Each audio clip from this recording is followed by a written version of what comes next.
हाँ जी, क्या हाल है सबके। आई होप सब बढ़िया हो गए, मस्त हो गए और बिंदास हो गए। तो यार आज मैं आपको टॉप 5 ऐसे रीज़न बताऊंगा कि जो कि जापान में आके जैपनीज़ कंपनी में ही जॉब क्यों करना चाहिए। एक्चुअली यार यहाँ पे कंपनियाँ और भी हैं जहाँ पे अगर आप उन पे जॉब करते हैं तो कंपेयर टू जैपनीज़ कंपनी वहाँ पे थोड़ा बेनिफिट कम होता है। तो आज मैं आपको बताऊंगा कि जैपनीज़ कंपनी में ही जॉब क्यों करना चाहिए। और लास्ट वाला जो रीज़न है वो बहुत ज़्यादा मोस्ट इम्पोर्टेंट है। लेकिन रुको वीडियो स्किप मत करना उसके लास्ट वाले के चक्कर में, क्योंकि लास्ट वाले की इंपॉर्टेंस तभी समझ में आएगी जब आप पहले वाले रीजन को समझोगे तब। और लास्ट वाले रीजन के साथ में एक आपके लिए बोनस भी होगा, तो वीडियो को लास्ट तक देखना।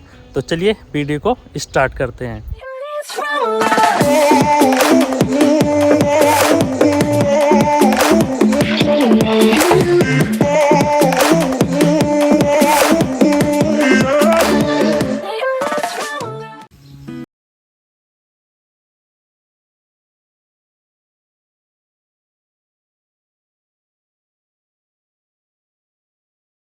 हाँ जी, तो जो पहले नंबर पे आता है वो है job suitability. This is one of the greatest benefit to working in Japanese company. Actually अगर आप जापानीज कंपनी में जॉब करते हैं ना, तो आप बिल्कुल निस्फिक्र होकर जॉब कीजिए, क्योंकि यहाँ पे आपको लॉन्ग टाइम तक जॉब यहाँ पे कर सकते हैं। और जैपनीज कंपनी पे चाहते हैं कि जो भी उनके एम्प्लॉय हैं वो लॉन्ग टाइम तक जॉब करें। और आपको लॉन्ग टाइम तक जॉब करने से ये भी बेनिफिट होता है कि अगर आप यहाँ पे जापान में पीआर वगैरह के लिए सोच रहे हैं, तो अगर आप यहाँ पे 5 से 6 साल 7 साल लगाते कंपनी में, तो ये कंपनी खुद आपके बिहाफ पे इमिग्रेशन को अप्रोच करती है कि ये बंदा मुझे चाहिए, तो आपको वहाँ पे पीआर वगैरह जल्दी मिल जाती है।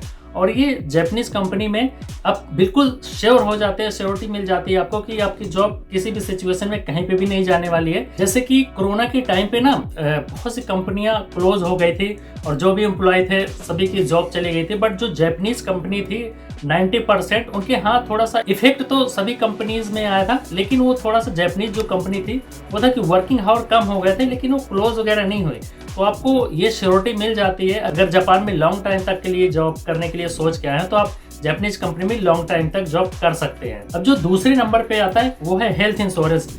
ज़्यादातर तो वैसे जापान में ना कहीं पे भी आप जॉब करते हैं तो हेल्थ इंश्योरेंस जो है वो आपको कंपनी की तरफ से मिल जाती है। और यहाँ पे 2 टाइप की हेल्थ इंश्योरेंस होती है। एक होती है कोकमी केनको होकेन, ये उन लोगों के लिए होती है जो कि वीकली जो 30 आवर से नीचे जॉब करते हैं। इसमें 70% आपका जो भी होता है आपका कवर्ड होता है, और 30% जो भी होता है तो वो बिल वगैरह अगर हॉस्पिटलाइज वगैरह होते तो उसका आपका 30% आपको अपने तरफ से पे करना होता है। ये उन लोगों के लिए होता है जैसे कि जो स्टूडेंट होते हैं या डिपेंडेंट वीजा में हैं या फिर और किसी वीजा में आए हुए, तो ये उन लोगों के लिए होता है। बट जो दूसरी होकेन होती है वो है शखाई होकेन। ये शखाई होकेन होती है जो कि यहाँ पे 30 मतलब वीकली जो 30 आवर के ऊपर जॉब करते हैं, जो परमानेंट लाइक जॉब होती है, जिनको वर्क वीजा वगैरह होता है, ये उन लोगों के लिए होती है। तो ये कंपनी की तरफ से ऑटोमेटिकली डिडक्ट हो जाता है। और जो पहले जो वो मैं बताया 30 आवर से जो नीचे काम करते हैं स्टूडेंट वगैरह, उनको खुद पे करना पड़ता है। वो होकेन आती है आपके वहाँ पे, तो आपको कन्वीनियंस वगैरह से जाके पे करना पड़ता है। और ये जो सखाई होकेन होती है ये आपकी कंपनी से डिडक्ट हो जाती है। इस होकेन का मेन मतलब कि जो बेनिफिट होता है, इसमें आपको जापान में एक पेंशन सिस्टम मिल जाता है। अगर यहाँ पे आप लॉन्ग टाइम तक रहते हैं तो आपको एक एज अ पेंशन यहाँ पे मिलने लगती है, लेकिन इतना ज़्यादा यहाँ पे कोई सोच के नहीं आता है, ना कोई करता है। तो बट ये आप पेंशन को अपने निकाल भी सकते हैं, आपको जब भी ज़रूरत पड़ती है आपको ये ले भी सकते हैं। तो एक ये हेल्थ इंश्योरेंस के यहाँ पे काफ़ी ज़्यादा बेनिफिट है जो कि दूसरी कंट्री वगैरह में नहीं होता है। जो अब तीसरे नंबर पे है वो है ओवर टाइम पे को लेके।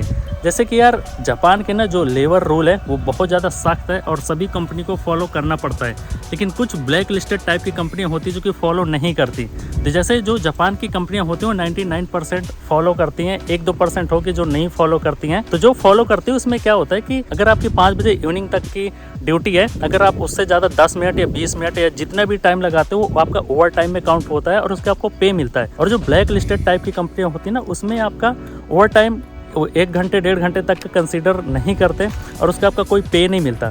तो मुझे लगता है कि एक ये भी बहुत बड़ा बेनिफिट है कि आपको अगर जापान में जैपनीज़ कंपनी में जॉब करते हैं तो आपको ओवर टाइम पे मिल जाता है। आप चाहे 10 मिनट लगाए चाहे 5 मिनट लगाए तो उसका विद 25% के साथ में हाइक में आपको मिलता है। तो यार जापान में आके जैपनीज़ कंपनी में ही जॉब करना चाहिए, ऐसा मुझे लगता है। अब जो नेक्स्ट है जो कि है स्किल अपग्रेडिंग। एक्चुअली अगर आप जापान में जैपनीज कंपनी में जॉब करते हैं, आप लॉन्ग टाइम तक जॉब करते हैं, तो बहुत सी जैपनीज कंपनी ऐसे हैं कि आपको एक एम्प्लॉय ट्रेनिंग कंडक्ट करवाती हैं। जैसे कि जब मैं यहाँ पे इस जो कंपनी है मेरी जहाँ पे जॉब करता हूँ, तो यहाँ पे मुझे जब मैं नया आया था तो यहाँ पे कंपनी की तरफ से और एक जहाँ पे मैं इनके प्रोडक्ट वगैरह सेल करता जो ई कॉमर्स वेबसाइट है राकुतेन, तो वहाँ से और इनकी तरफ से अप्रोच किया गया था कि इस बंदे को ट्रेनिंग थोड़ा प्रोवाइड कराओ। तो मुझे टोक्यो भेजा गया था। वो मैं सोच रहा था कि ब्लॉग बनाऊंगा, बट वो एक्चुअली क्या हो गया कि वो जब मैं अंदर गया तो वहाँ पे मोबाइल वगैरह अलाउ नहीं था, तो फिर वो सारा प्लान चौपट हो गया, फिर मैं बना नहीं पाया। तो ये जो ट्रेनिंग प्रोवाइड करते हैं ना, जो कंडक्ट करवाते हैं, ये आपके लिए आपके फ्यूचर में बहुत ज़्यादा बेनिफिशियल होता है। कि अगर जैसे ना यहाँ पे दूसरी कंट्री में, जैसे हमारी कंट्री में मान लो कि हम कस्टमर को भगवान बोलते हैं, बट यहाँ पे कस्टमर को भगवान मानते हैं एक्चुअल में। तो ट्रेनिंग में यही सब चीज़ें सिखाई जाती है कि आप अपने कस्टमर को भगवान समझो, आप अपनी कंपनी को ऐसे काम करो जैसे कि एक पुलिस होती है या एक फोर्स होती है, तो वो अपने कंट्री के लिए करते हैं, हम अपनी कंपनी के लिए करते हैं। तो बहुत सी अच्छी ट्रेनिंग प्रोवाइड की जाती है, आपकी अपनी लाइफ की वैल्यू सिखाई जाती है वहाँ पे, और आपको क्या करना चाहिए आपको लाइफ में ताकि आप भी खुश रहो, आप अपनी कंपनी को भी खुश रखो। तो ये मतलब कि ये नहीं कि आप जापानीज कंपनी में जॉब करना तो सिर्फ वहीं पे ही आपको बेनिफिशियल हो गई, या आपके फ्यूचर में कहीं पे भी जॉब करते हैं तो ये हर जगह आपके फ्यूचर में आपके लाइफ में ये बेनिफिशियल होता है। तो एक ये भी बहुत बड़ा रीज़न है, और ये ज़्यादातर जापानीज कंपनी करती हैं। अदरवाइज दूसरे जो कंपनीज वगैरह होती है ट्रेनिंग सिस्टम वगैरह, उनके में बहुत कम होता है। अब जो नेक्स्ट है वो है बोनस। एक्चुअली जापान में ना जितने भी फॉरेनर हैं वो बहुत ज़्यादा कंफ्यूज होते हैं इस बात को लेके कि बोनस कैसे कैलकुलेट होता है और कैसे मिलता है।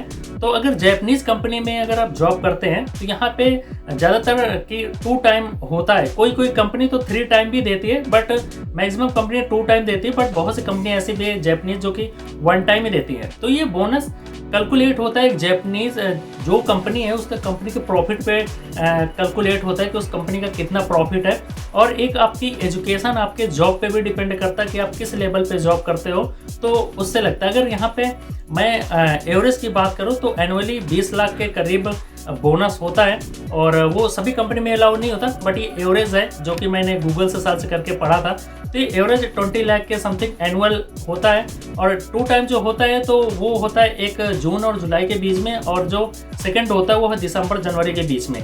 तो एक ये बात याद रखने वाली है कि अगर जब भी आप कंपनी पे जॉब किसी कंपनी पे जॉब करते हैं, तो अगर आपको जॉब वगैरह रिजाइन करना है तो आप ये बोनस वगैरह का देख लेना। जैसे मार्च अप्रैल में छोड़ना चाहते हैं तो 1-2 महीने रुक के आप जून जुलाई के बाद बोनस मिलने के बाद जॉब छोड़े तो आपके लिए ज़्यादा बेनिफिट होगा। मेरी जो कंपनी है ना, वो मेरा जो साचो जो ऑनर है वो हमेशा इसके सैलरी से लेके और बोनस से लेके वो हमेशा समझाता रहता है कि कंपनी में अपनी अच्छी परफॉर्मेंस दो और अच्छा बिहेवियर रखो, टाइम से आओ टाइम से जाओ।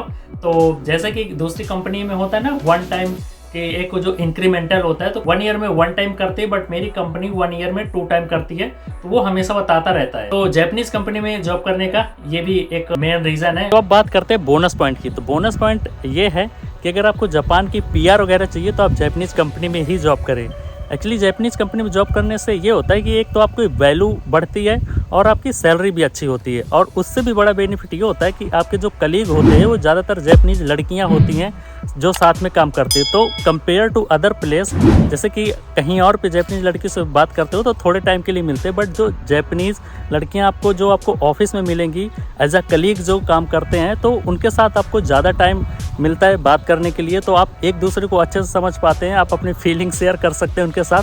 तो क्या पता कि शायद आपको आपके ऑफिस में कोई अच्छी लड़की मिल जाए और आप उससे शादी कर सके और जापान की PR ले सकें। तो आई होप गाइस आपको वीडियो पसंद आया होगा। ये वीडियो में यहीं तक, मिलते किसी और वीडियो में, तब तक के लिए बाय बाय, सायना, टेक केयर, जय हिंद।